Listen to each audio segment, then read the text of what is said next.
From the depths of the Pacific, the salmon swim in by the millions, led by some strange instinct to the freshwater streams that gave them birth. Once there, they never eat again. Time and birth and death are closing in now. Using only the energy stored in their bodies when they left the ocean, the salmon must ascend the streams that carried them so readily to sea when they were young.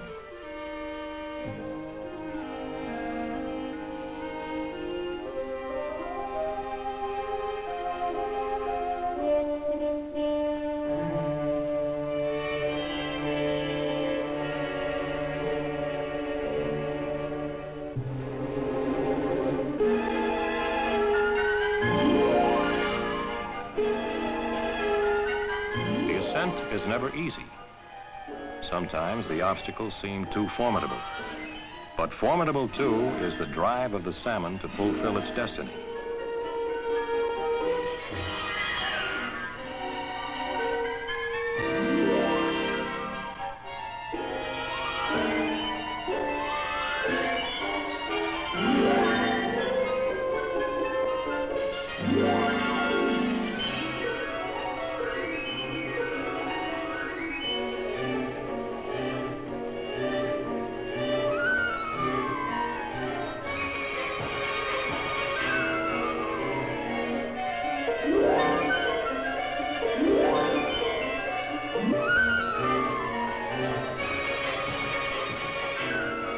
As the waters narrow, other obstacles stand waiting to take their toll of the silvery stream.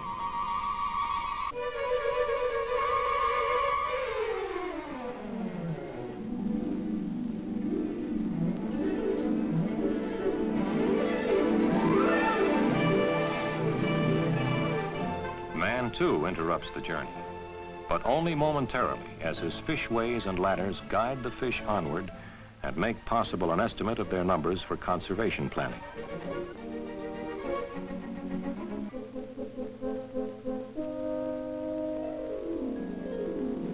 Far upstream in a quiet pool, the journey ends, its purpose fulfilled as the female scoops out a depression in the bottom to hold her eggs.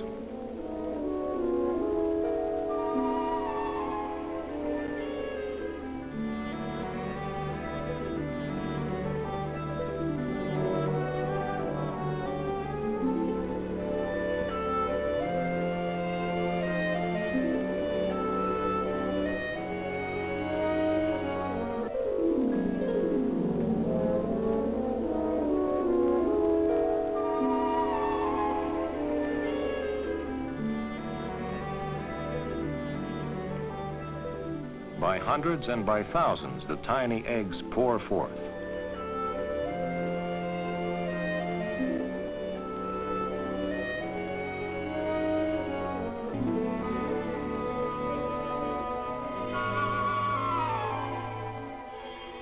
And the cloud-like sperm of the male envelops and fertilizes them.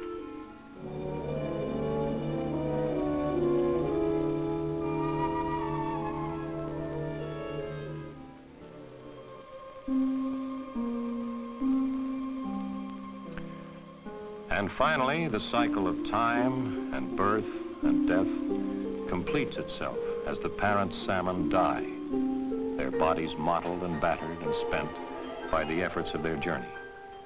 Through their death, life has given life.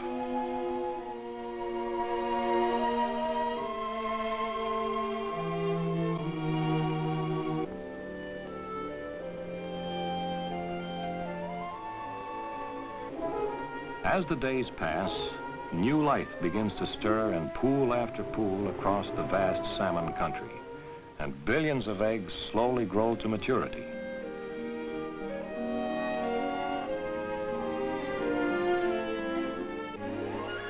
Soon the waters everywhere are sparkling with fingerlings, which in their own turn will head out to sea. To increase their population still further, hatcheries of the Fish and Wildlife Service and of the various states gather millions of eggs each year, fertilize and care for them until they hatch and the young can fend for themselves, thus supplementing the supply of a nutritionally valuable fish.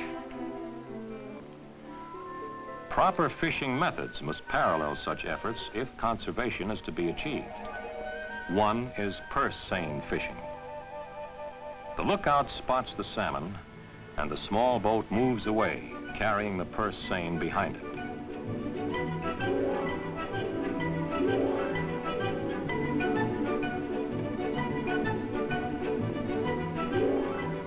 Floats at the top and lead weights at the bottom form a wall of netting suspended in the water. Salmon are sociable fish and travel in schools.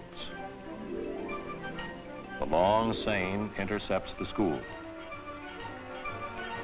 The crew of the big boat throw leaded lines and drive plungers into the water to keep the salmon headed toward the net. Then the small boat circles back with the far end of the net in tow, thus enclosing the fish on all sides.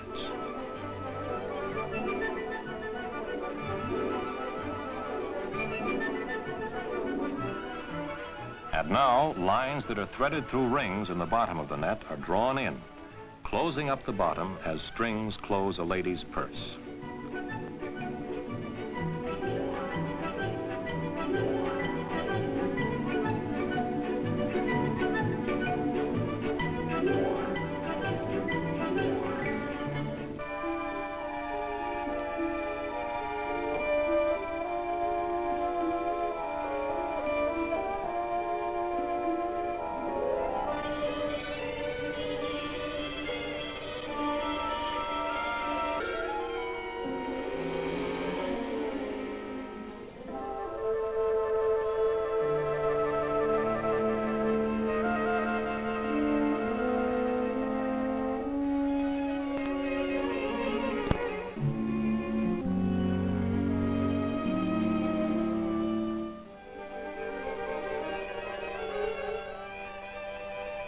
Of the three major commercial fishing methods, trolling is the only one that makes no use of nets, depending instead on hooks and line.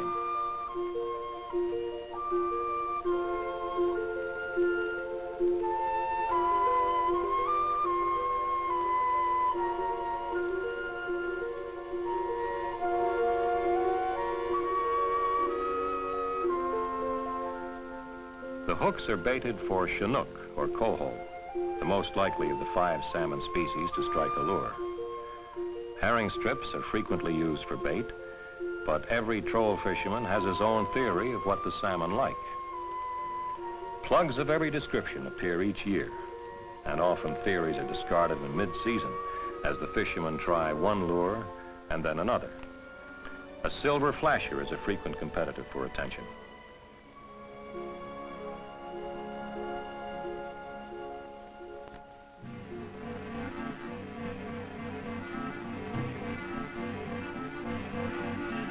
Whatever the bait, an outrigger takes the line and the slow trolling begins.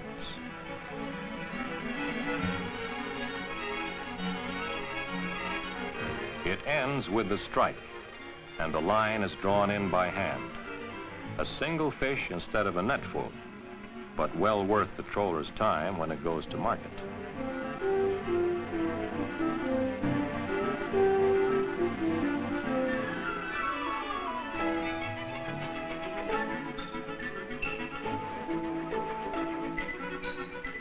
As the trollers trail their lures, other net fishermen exploit the salmon's return to the freshwater streams of their birth.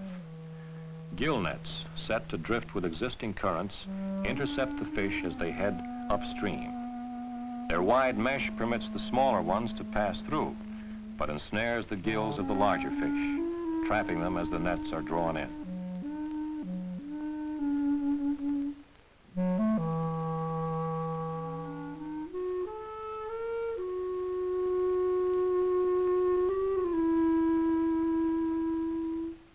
Alone in his boat, often for months at a time, the gill net fisherman leads a life of solitude. A solitude broken only by the visits of another skipper, or the buy-boat crew who put out from shore to buy his fish and bring him mail and supplies.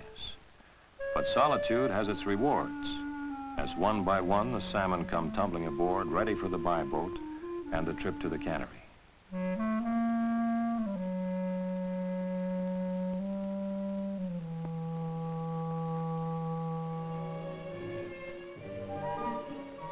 From the holds of the cannery boats, the fish are pushed out on a conveyor belt, then lifted by elevator, starting them on their way to the cannery.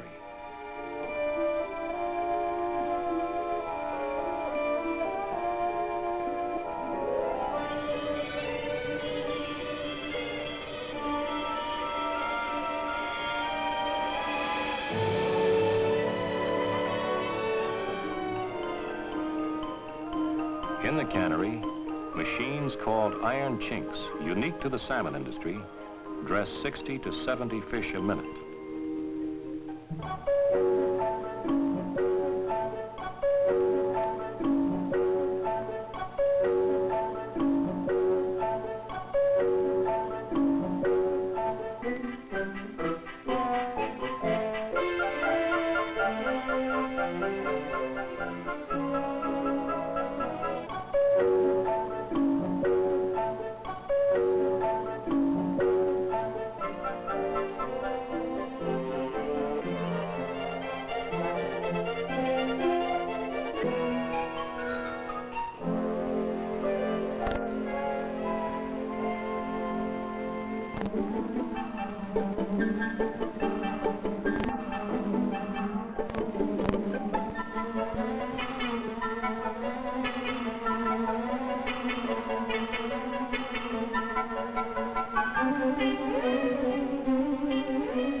Can after can is filled with the fish, and then, after salting and a careful final inspection, the cans are sealed, as many as 250 of them a minute.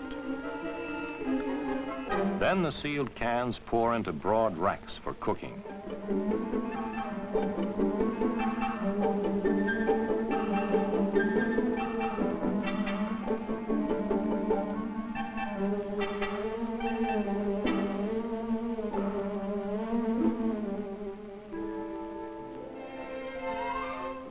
Thus, modern techniques ensure a product that is appetizing and nutritious, right from the can or in a variety of delightful dishes.